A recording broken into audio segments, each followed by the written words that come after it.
15 अगस्त 1947 भारत आजाद हुआ। गोरे साहब अब जा रहे हैं। अब आजादी के हर एक फल, हर एक जो इच्छा थी जिसको जाहिर किया गया था, वो सब पूरी होने वाली है। ऐसी कुछ डिक्लेरेशंस की जा रही थी, लेकिन क्या इंडिपेंडेंस या आजादी का पूरा मायना हमें 1947 में मिल गया था, या अभी काफी काम अधूरे थे जिनको शायद हम अभी तक पूरा नहीं कर पाए? इस वीडियो में this idea of India, how it was challenged not just by British rule, but उससे पहले भी कितने समय से इस आइडिया को चैलेंज किया गया। आज अगर आप चाइना के इतिहास, चाइना की सोसाइटी को पढ़ते हैं, तो वहां पर आप ह्यूमिलिएशन की एक सेंचुरी के बारे में जानते हैं। कुछ 100 साल जहां पर चाइना डीपली ह्यूमिलेट हुआ, और यह कारण है कि चाइनीज सोसाइटी सीम्स यूनाइटेड। ये एक तरीका है जो सीसीपी इस्तेमाल करती है। लेकिन क्या भारत के इतिहास को क्या केवल कुछ फैक्ट्स पर बात कर लेना वो इतिहास की सही जानकारी होती है? यहां पर दो बात आती है। कई बार कुछ फैक्ट्स जो इतिहास की किताबों में नहीं आए, और कई बार इतिहास को इंटरप्रेट किस पर्सपेक्टिव से किया गया। आजादी, लगने लगा था कि अब भारत का दृश्य बदल जाएगा, क्योंकि अब गोरे साहब जा रहे थे। जरा जिक्र करना चाहूंगा यूरी बेजमोव का, फॉर्मर केजीबी एजेंट, बाद में यूएस चले गए। इनका एक फेमस स्टेटमेंट है, the highest art of warfare is not fight at all. यानी कि जिस पर राज करना चाहते हो, लड़कर आप उन पर राज नहीं कर सकते। राज करने के लिए उनको सबवर्ट कर दो, उनकी रियलिटी को शिफ्ट कर दो। जो अपने बारे में वो जानते हैं ना, अगर आपने उसको शिफ्ट कर दिया, then you can easily tame them. और भारत में ब्रिटिशर्स यही करते आए थे। लेकिन ब्रिटिशर्स से पहले हम बात कर रहे हैं 1000 सालों की, 1000 years ऑफ ह्यूमिलिएशन। वहां पर यूज हो रहा था आइडियोलॉजिकल सबवर्जन। यूरी बेजमोव इस शब्द का इस्तेमाल करते हैं, आइडियोलॉजिकल सबवर्जन। इस वीडियो में मैं कोशिश करूंगा कि कैसे इंडिया के कंटेक्स्ट में हम इसको समझ सकें। स्टार्टिंग फ्रॉम इस्लामिक इन्वेजन, एक समृद्ध भारत जो देख रहा था कि अब ये इन्वेडर आया, लूट कर चला गया, अब कोई और इन्वेडर आया, लूट कर चला गया। क्या चल रहा था? ब्रिटिशर्स आए, 200 सालों तक इन्होंने राज किया। इवन ब्रिटिश लॉर्ड एलन बोरो, उनका कहना था कि क्योंकि 200 साल इन्होंने राज किया, इनका कहना था कि भारत ने 800 साल सबवर्जन देखा है। एंड एलन बोरो तो अपने वर्क में बताते हैं कि Britishers were the saviours of Indian culture. लेकिन एक्चुअली ये total 1000 years of humiliation prove होता है।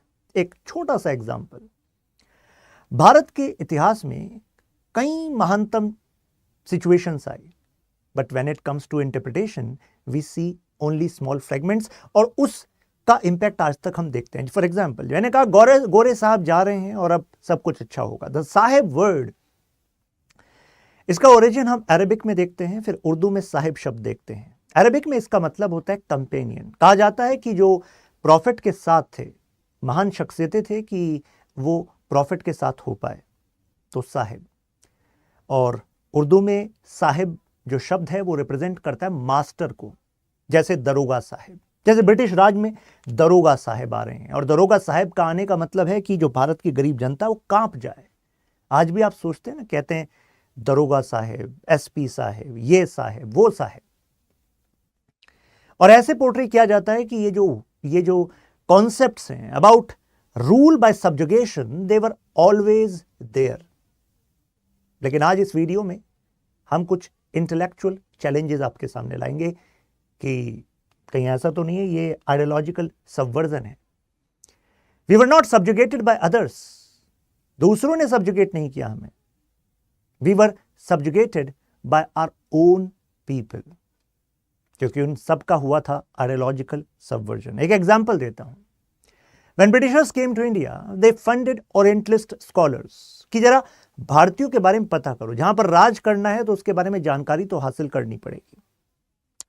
डेडिकेटेड मिशंस भेजे गए, जरा कमियां निकाल कर लाओ इनकी संस्कृति में, स्क्रिप्चर्स में, कहां पर हम आधुनिक काल के हिसाब से, मॉडर्न टाइम के हिसाब से कुछ कमियां निकाल सकते हैं। अब हर एक समाज में कमी होती है कि नहीं होती है?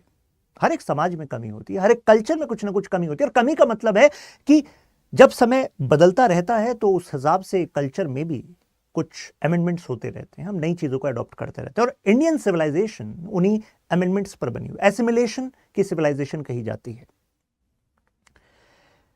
जैसे हम आजादी के दौरान की हम बात करते हैं, कहा गया कि भारत अब पूर्णतः आजाद है, लेकिन पूरा सेंटेंस होगा कि हम पॉलिटिकल रूल से आजाद हुए हैं, लेकिन अभी सामाजिक, संस्थागत, कल्चरल, ये सारी आजादियां बाकी थी। आजाद हुए और वहां हिंदू मुस्लिम के दंगे चल रहे हैं। आजाद हुए लेकिन idea of India was challenged by these Britishers.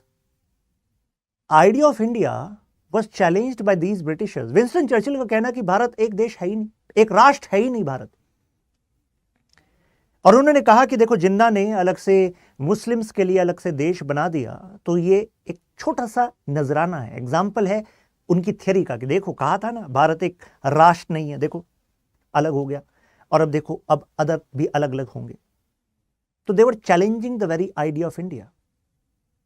1947 से पहले से ऐसा कहते आ रहे थे। जैसे कि कमी निकालनी स्टार्ट करी और फिर उन्हीं चीजों को कंसोलिडेट करके कहा कि Indians, you want to know about yourself, look at it.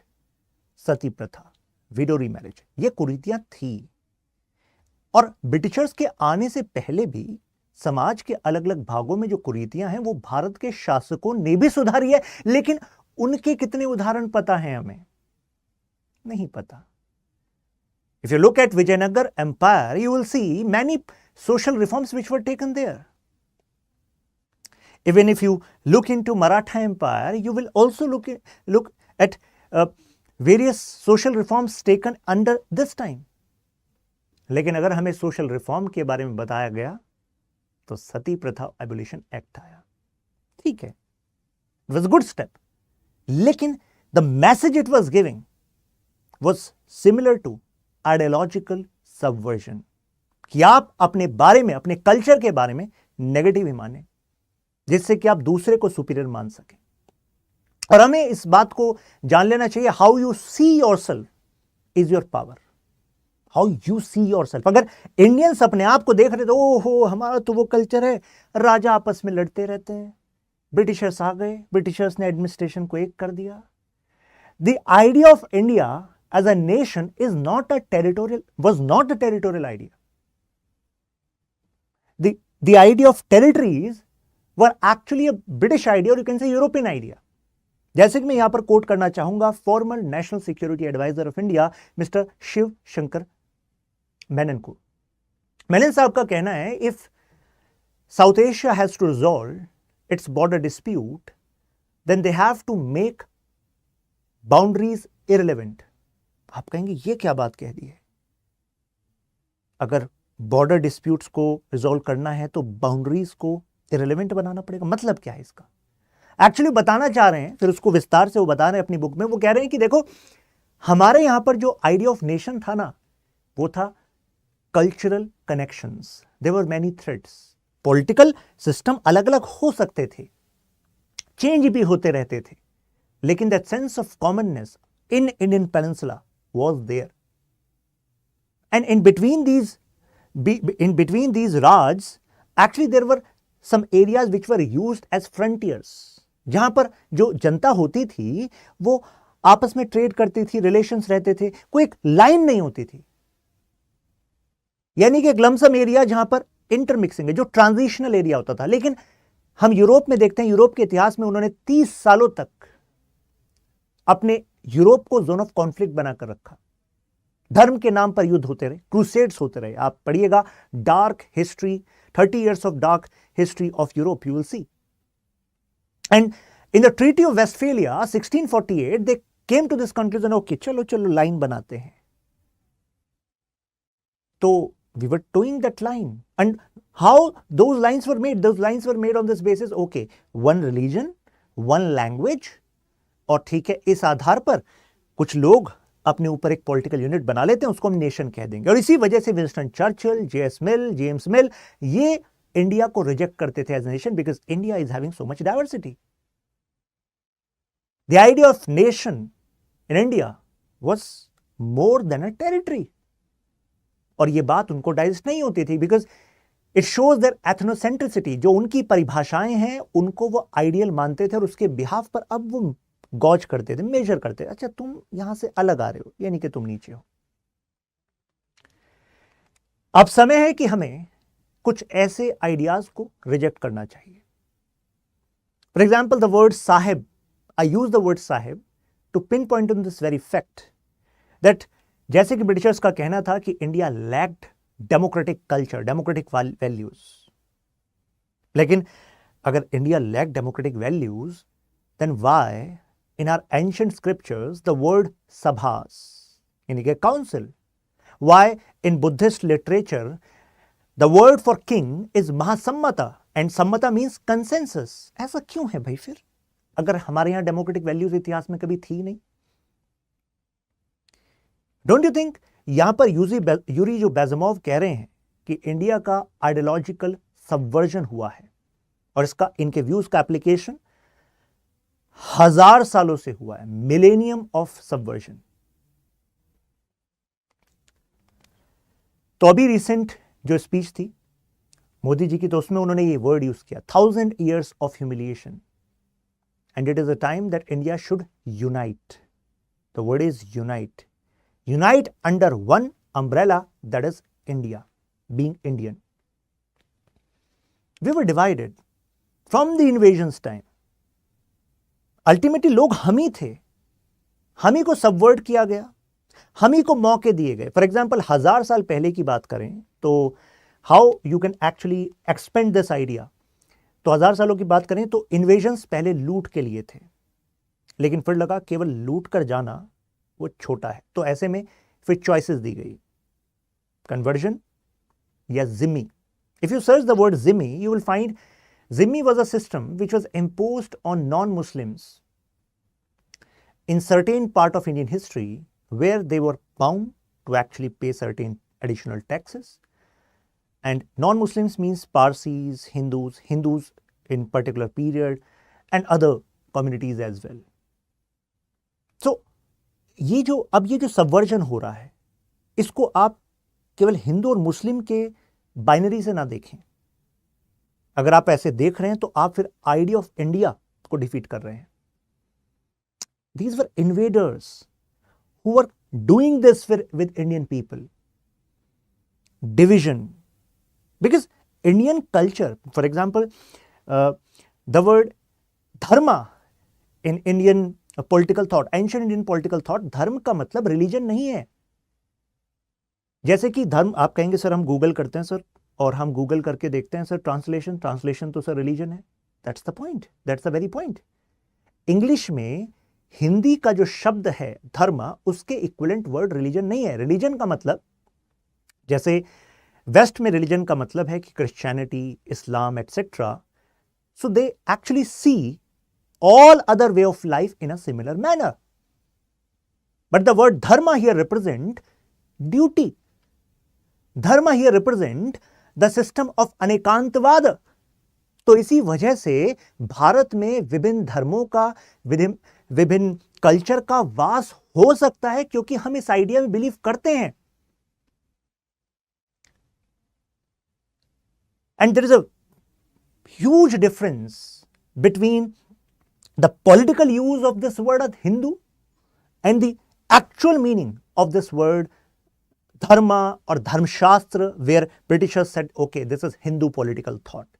क्योंकि यहां पर धर्म का मतलब ड्यूटी है, ड्यूटी का मतलब अनेकांतवाद, ड्यूटी का मतलब है कि आप जिस भी फेज में है अपनी लाइफ के, आपके कुछ कर्तव्य हैं उनको आप कर रहे हैं, तो जाहिर सी बात है ऐसे में ऑर्डर आएगा। जब कहा जाता है धर्म की जय हो अधर्म का नाश हो, तो उसका मतलब है when we all actually fulfil our responsibilities, it means this brings order in society.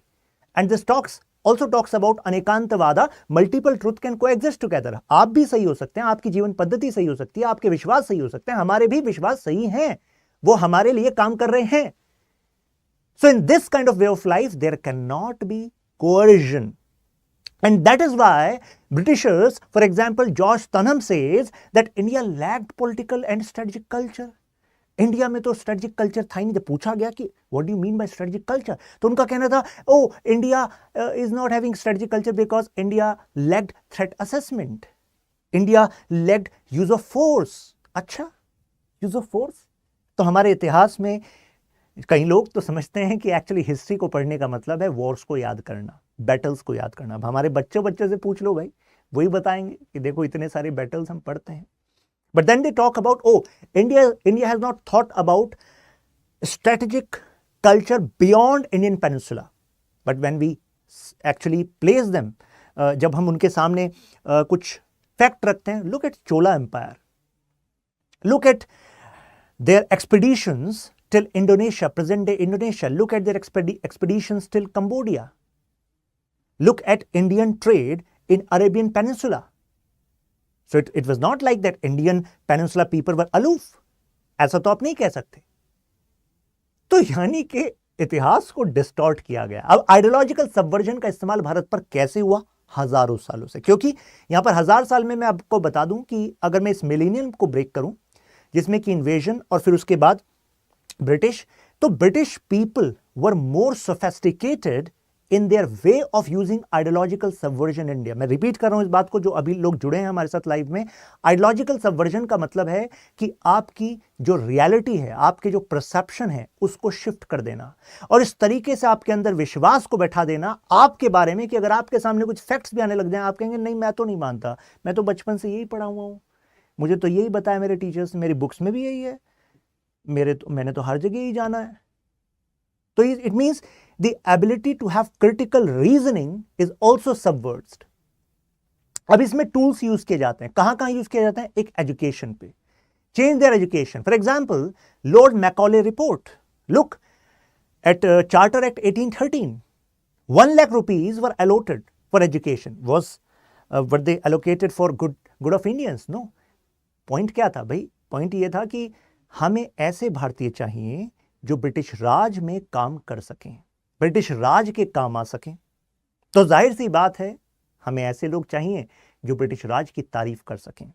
और इसी वजह से हम जो अर्लियर फेज देखते हैं अपने मूवमेंट का, नेशनल मूवमेंट का, तो उसमें हमें जब मॉडरेट्स दिखते हैं तो उसमें से कितने सारे मॉडरेट्स ऐसे हैं जो ये कहते हैं कि British rule in India is a blessing, you should not use unconstitutional unlawful means, otherwise Britishers नाराज हो जाएंगे, वापस चले जाएंगे।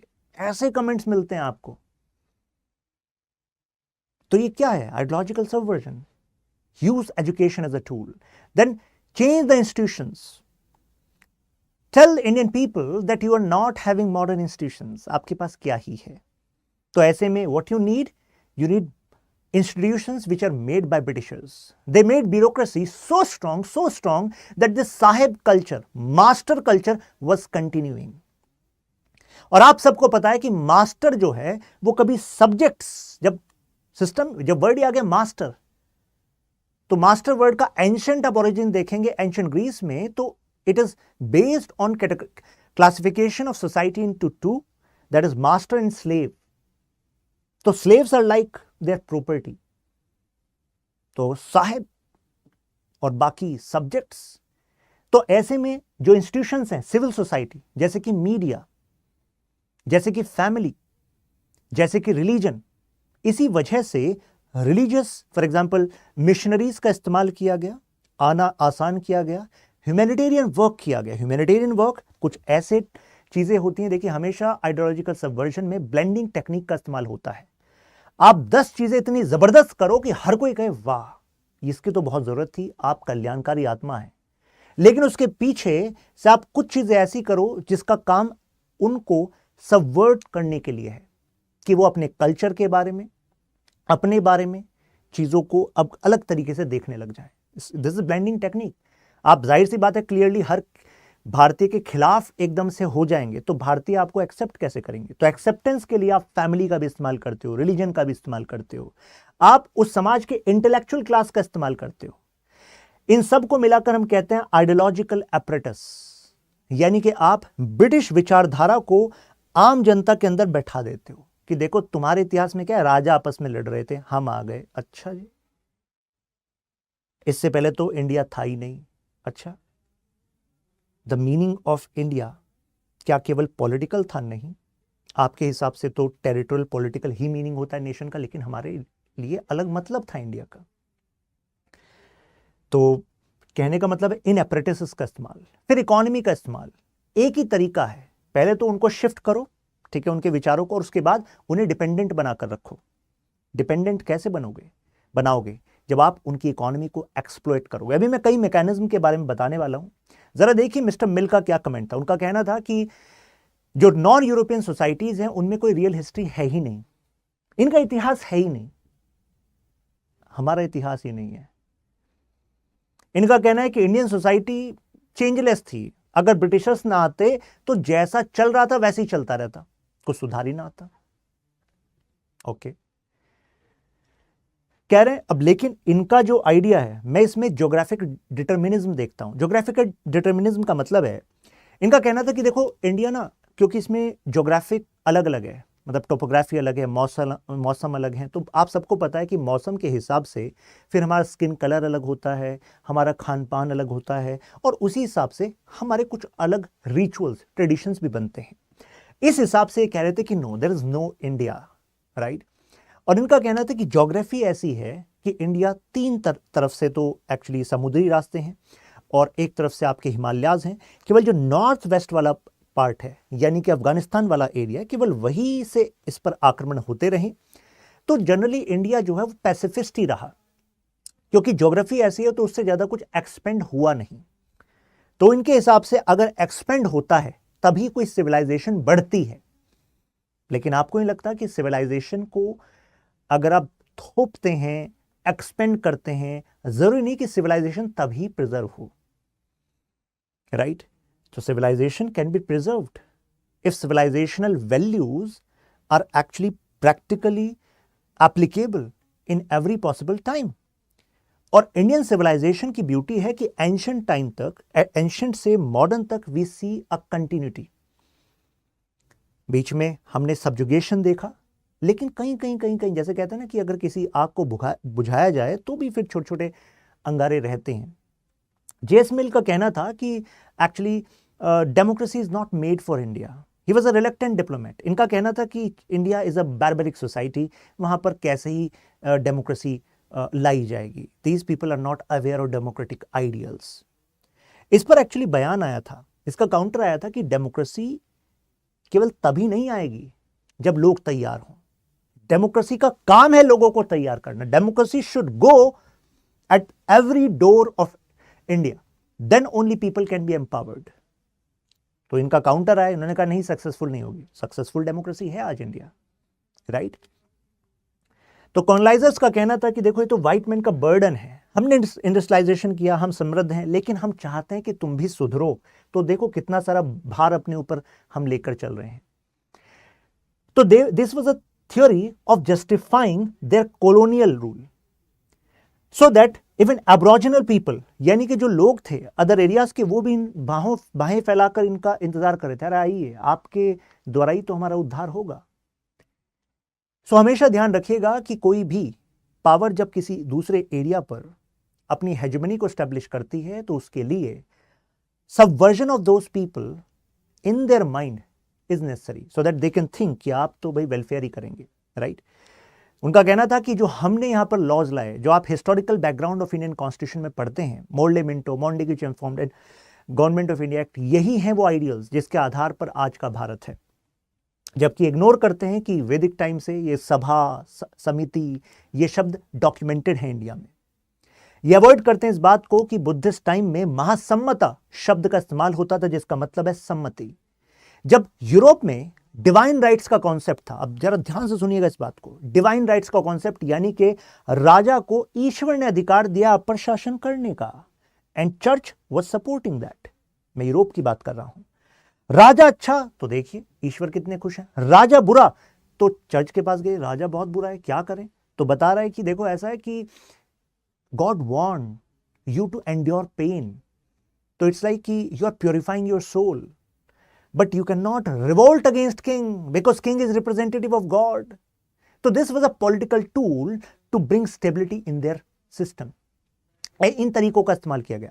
जबकि इंडिया में जो मोनार्की थी, यहां पर क्या कॉन्सेप्ट थे? नंबर वन कॉन्सेप्ट, राजधर्म। राजा को राजधर्म का पालन करना पड़ेगा। अगर राजा ने राजधर्म का पालन नहीं किया तो ऐसे में राजा की भी खिलाफत हो सकती है। For example, this very idea is found in ancient अर्थशास्त्र, जहां पर चाणक्य कहते हैं राजधर्म का पालन करना, नहीं तो हेल में जाओगे, और यहां पर भी कुछ ना कुछ होगा आपके खिलाफ। जबकि these ideas are not found in Europe, और वो हमें बता रहे हैं कि India is not having political and strategic insight. Buddhist text में महासम्मता, यानी कि कहा जाता है कि राजा और लोगों में एक्चुअली रिलेशन है, जिसमें कि राजा लोगों का रिस्क भी साथ में लेगा। जैसे कि अगर फेमाइन आ गया तो राजा जो है अलग से ग्रेनरी भी बनाकर रखेगा। अब ग्रेनरी इस वजह से नहीं कि राजा कल्याणकारी है, कि राजा ईश्वर का दूत है, नहीं नहीं। राजा में डिवाइन पर्सनैलिटी हो, ईश्वर जैसे गुण हो, लेकिन राजा ईश्वर का रिप्रेजेंटेटिव नहीं है। राजा को राजधर्म पालन करना पड़ेगा, और राजा ग्रेनरी को इस वजह से रखेगा क्योंकि it is demand of people, means king has to abide by the demand of people. क्या ऐसे कॉन्सेप्ट्स क्या यूरोप में थे? उस टाइम पर नहीं थे। But these things were not taken into consideration by thinkers like James Mill and उनके जो बेटे थे John Stuart Mill, JS Mill. George Tanham कह रहे हैं lack strategic and political insight. उनका कहना है नो इंडिया बिफोर 1947, कोई था ही नहीं इंडिया, लेस स्ट्रेटेजिक कल्चर नहीं था। तो अभी तक जो हमने बताया वो क्या था? विजयनगर डायनेस्टी ये प्रोटेक्ट कर रही थी इंडियन कल्चर को, इंडियन ट्रेडिशंस को, कि वो डिस्ट्रॉय ना हो। इसके बारे में इतना विस्तार से नहीं दिखा गया। उनका कहना है कि एक तरीके से हम कह सकते हैं कि इंडिया का साइकोलॉजिकल ह्यूमिलिएशन हजारों साल से होता आया है। वो इतना नॉर्मल बन गया है कि अब वो ह्यूमिलिएशन लगता ही नहीं है। लेकिन जब वो ह्यूमिलिएशन लगने लगेगा, then people will develop critical reasoning. People will start questioning everything which is being told to them. और ऐसे में जब वो क्वेश्चन करेंगे तो ऐसे में फिर आएगी यूनिटी। तो जो हुआ था पहले, क्या कहा था आपको वीडियो के स्टार्ट में, that we were not subjugated by others, we were subjugated by our own people. तो ऐसे में unity and integrity is the necessity. जब मैं आइडिया ऑफ नेशन कहता हूं तो नेशन की 3 आइडेंटिटी होती हैं। फिजिकल आइडेंटिटी, मैं मेजर आइडेंटिटीज की बता रहा हूं, इकोनॉमिक आइडेंटिटी और कल्चरल आइडेंटिटी। अगर आप किसी भी एक आइडेंटिटी को खत्म कर दो ना, तो उस राष्ट्र को आप खत्म कर देते हो। और ब्रिटिशर्स ने इन तीनों आइडेंटिटीज को खत्म किया। कहा कि पॉलिटिकल इंसाइट नहीं थी, इस वजह से हमारे जो इंस्टीट्यूशन है वही बेस्ट है, हमारी ब्यूरोक्रेसी बेस्ट है। और इस वजह से ब्यूरोक्रेसी को इतनी ज्यादा पावर दे दी गई कि कहा जाता है कि जब भारत आजाद हुआ उसके बाद भारत सरकार ने कम्युनिटी डेवलपमेंट प्रोग्राम स्टार्ट किया, नेशनल एक्सटेंशन सर्विस स्टार्ट की, और माना कि अब गांव-गांव तक ये वेलफेयर स्कीम्स पहुंच जाएंगी। हकीकत में पता लगा कि failure of these schemes was actually connected to bureaucratic apathy as well, because the British system of bureaucracy was getting continued. तो क्या पॉलिटिकल इंडिपेंडेंस का मतलब क्या हर एक तरह की इंडिपेंडेंस का मिलना होगा? नहीं। चाइना का एग्जांपल लेता हूं। माओ जेडोंग ने प्रोटेक्टेड रिवॉल्यूशंस की बात की थी। कहा कि देखो, हम एक तो हो गए हैं, एक रिपब्लिक तो बन गया है चाइना, लेकिन अभी भी हमें हर एक उस पहचान को ध्वस्त करना होगा जो कि चाइना को कमजोर कर सकती है। लेकिन यहां पर जो आइडियोलॉजिकल सबवर्जन का आइडिया है बाय यूरी बेज़मोव, उसको अगर मैं अप्लाई करूं इंडिया के कंटेक्स्ट में, तो लगता है कि शायद हम कितनी सारी ऐसी जो खामियां हैं, जो ब्रिटिश लेगेसी है, जिसको हम कंटिन्यू कर रहे हैं, उसको अभी चैलेंज नहीं किया काफी हद तक। अभी भी कितने सारे गैप्स हैं। मैं आप एक एग्जांपल देता हूं आपको। ऑस्ट्रेलिया में भी एक्चुअली ब्रिटिश राज था, लेकिन आप अगर सर्च करेंगे पोस्ट कॉलोनियल नेशंस, तो कभी आपको ऑस्ट्रेलिया का नाम नहीं दिखेगा, इंडिया का नाम दिखेगा। ऐसा क्यों भाई? ब्रिटिशर्स का राज तो ऑस्ट्रेलिया पर भी था, लेकिन इंडिया का नाम दिखेगा आपको पोस्ट कॉलोनियल में। पोस्ट कॉलोनियल नेशंस का मतलब होता है जो पहले कॉलोनी थे, तो कॉलोनी तो ऑस्ट्रेलिया भी था, लेकिन ये पूरी डेफिनेशन कहती है जो आज तक कॉलोनियल लेगेसी को कंटिन्यू कर रहे हैं, यानी कि आज तक उसका इंपैक्ट झेल रहे हैं। तो हम अपनी इकोनॉमी में, पॉलिटिकल इंस्टीट्यूशंस में, सोशल इंस्टीट्यूशंस में इसका इन्फ्लुएंस आज तक देख रहे हैं। माओ ने वायलेंस का इस्तेमाल किया, बार बार वायलेंस का इस्तेमाल किया। कहा कि जो लोग अभी भी उन लेगेसी को लेकर चल रहे हैं जो उससे पहले चाइना में थी, तो अब उसको हटाना होगा, ह्यूमिलेशन को रिमूव करना होगा। इसके लिए माओ ने नेशनलिज्म एज अ वे का यूज किया। चाइना की ग्रोथ स्टोरी अभी तक के इतिहास में सबसे तेजी से, मतलब मॉडर्न इतिहास में कहें तो चाइना से ज्यादा तेजी से कोई देश ग्रो नहीं हुआ, economically and militarily. Pace, we should not support Chinese model of growth because idea of India is way better than the Chinese idea, क्योंकि वहां पर कम्युनिस्ट पार्टी अपने लोगों का सब्जुगेशन करके ऐसा कर रही है, लेकिन इंडिया के कल्चर में उनके सॉल्यूशन मौजूद हैं।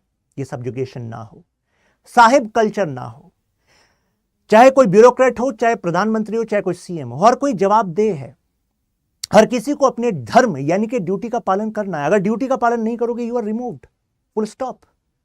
बट अभी भी भारत की जनता वो जब देखती है ब्यूरोक्रेट्स की तरफ, देखती है सीएम पीएम की तरफ, उसको समझती है कि साहिब, जब मैं मिलेनियम ऑफ ह्यूमिलेशन कह रहा हूं तो इन सब वैचारिक जंजीरों से हमें आजाद होना होगा। हमें कॉन्स्टिट्यूशन के असली स्पिरिट को पहचानना होगा जो कहते हैं we the people of India give ourselves. हम भारत के लोग खुद को ये कॉन्स्टिट्यूशन दे रहे हैं भाई, sovereign socialist secular democratic republic, ये हमने खुद को दिया है। लेकिन हम खुद legally saying we are source of power of this constitution, but practically saying we are not recognising it. Cultural destruction किया, हमारी हिस्ट्री में स्टिग्मा को प्लेस किया, जैसे कि वी वर कंटिन्यूसली थिंकिंग कि अच्छा मॉडर्न का मतलब होता है वेस्टर्न, जबकि मॉडर्न का मतलब होता है कि सुधार। तो सुधार जरूरी थोड़ा ना वेस्ट से आ सकता है, हो सकता है कुछ हमें जापान के किसी आइडिया से सुधार कर लें, for example kaizen model of increasing efficiency. सुधार तो कहीं से भी हो सकता है।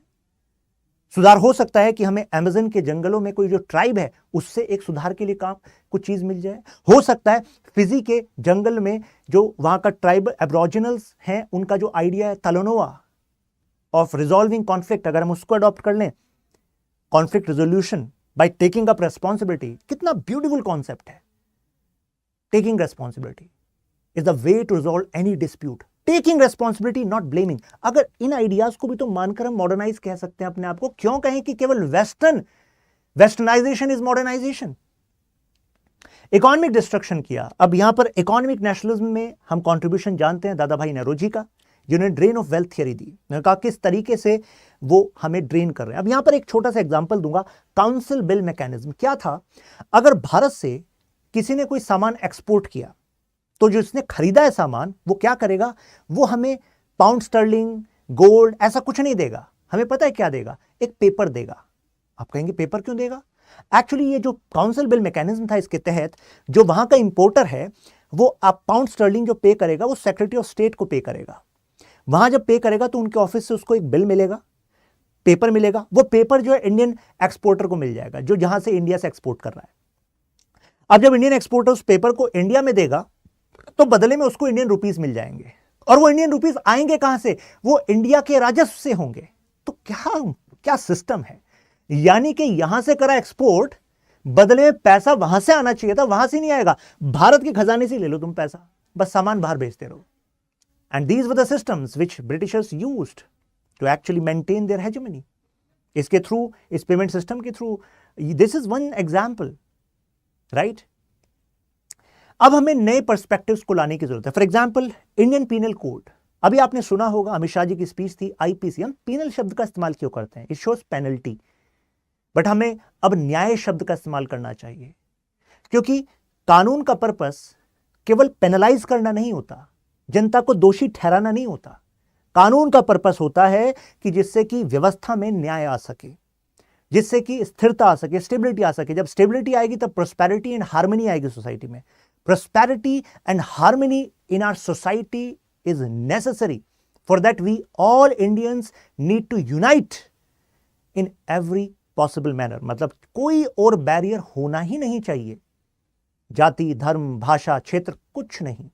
Indian committed to bringing justice. तो दिस इज वन रीजन। अब कितने समय से वो आईपीसी के प्रोविजन चलते आ रहे थे, जैसे कि सेक्सुअल हैरेसमेंट का जो लॉ है अगेंस्ट वुमेन, रेप की धारा जो बड़ी संकीर्ण थी, वो जब निर्भया केस हुआ उसके बाद भारतीयों के अंदर आग जगी कि यार सुधारना पड़ेगा। फिर सरकार ने जस्टिस जीएस वर्मा कमेटी बनाई और उसके बाद जाकर आईपीसी में सेक्सुअल हैरेसमेंट ऑफ वुमेन वाले प्रोविजंस में बदलाव आया। फिर उस धारा को एक्सपेंड किया गया। पहले कितने सारे जो अभियुक्त होते थे, जो सेक्सुअल हैरेसमेंट करते थे, उन पर रेप का चार्ज ही नहीं लग पाता था क्योंकि धारा में कमी थी, सेक्शन में कमी थी। तो कब तक भारतीयों को वेट करना होगा कि जब कुछ बड़ा घटना हो जाए तभी जागेंगे, तभी कुछ सुधार की बात करेंगे? We should consider that this millennium of humiliation was a part of our history and now India is on a path of revival. अब हम कुछ आइडियाज यूज कर रहे हैं। फॉर एग्जाम्पल हम कह रहे हैं कि देखो हमारे यहां पर तो वो सॉल्यूशंस हैं जो दुनिया को आज चाहिए। फॉर एग्जाम्पल दुनिया को चाहिए दैट वसुदेव कुटुंबकम, वन मतलब पूरा दुनिया एक फैमिली है। कब तक वेट करोगे कि जब कोविड आ जाएगा और वैक्सीनेशन के लिए अब दुनिया को एक होना पड़ेगा, इसकी रिसर्च के लिए एक होना पड़ेगा। जब अभी क्लाइमेट चेंज की बात होती है, फिर जब क्लाइमेट चेंज वाली जो इशू है वो और ज्यादा वर्स हो जाएगा तभी दुनिया साथ आएगी क्या? नहीं, हमें उससे पहले साथ आना होगा और भारत उसमें कदम उठा रहा है। जैसे one sun one world one grid, जिससे कि हम कह रहे हैं कि सोलर एनर्जी को हमें चैनलाइज करना पड़ेगा। वन अर्थ वन हेल्थ, हम सबकी स्वास्थ्य कनेक्टेड है, हम एक ही धरती पर। व्हेन वी से वन अर्थ वन हेल्थ, तो इसका मतलब है health of plant, animal, humans, सबकी हेल्थ की हम बात करते हैं, नॉट इन आइसोलेशन। तो आपको नहीं लगता कि this is the comprehensive idea which humanity need and we have the solutions? When India says superpower 1947, या when India says कि 1947 से अब 2047 जो है, जो इसके बीच का सफर है, वो शो करेगा कि now India is going to be superpower। तो हमें समझना होगा कि हमारा जो idea of super power is not about subjugating others. Our idea of superpower is to rise and bring solutions to the problem which world is facing.